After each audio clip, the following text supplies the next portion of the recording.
అనగనగా ఒక పెద్ద అడవి. ఆ అడవిలో జంతువులన్నీ కలిసి హోలీ పండుగ జరుపుకోవాలని ఫిక్స్ అయ్యాయి. మన ఏనుగు గజపతి అందరికీ బాస్ కదా. తన తొండంతో నీళ్లను ఫౌంటైన్ లాగా కొడుతూ అందరినీ తడిపేస్తోంది.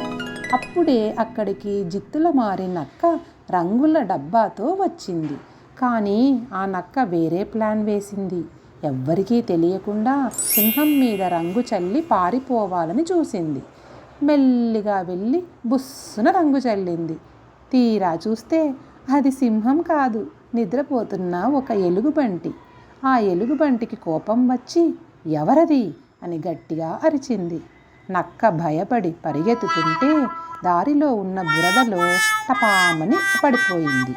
అది చూసి కోతి బావ పకపకా నవ్వుతూ, రేయ్ నక్క, వేరే వాళ్ళకి రంగు పుయ్యాలనుకున్నావుగా, ఇప్పుడు నువ్వే నల్ల రంగు వేసుకున్నావు అంది. అప్పుడు ఏనుగు తన తొండంతో నక్క మీద గట్టిగా నీళ్లు చల్లింది. నక్క క్లీన్ అయిపోయింది.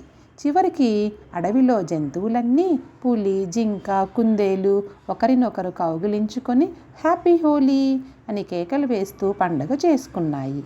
ఈ కథలో నేర్చుకోవాల్సిన నీతి ఏమిటి? మనం ఇతరులను ఆట పట్టించాలని చూస్తే ఒక్కోసారి మనమే నవ్వుల పాలవుతాం కదూ. అందుకే అందరితో కలిసి సంతోషంగా ఉండడమే నిజమైన పండుగ.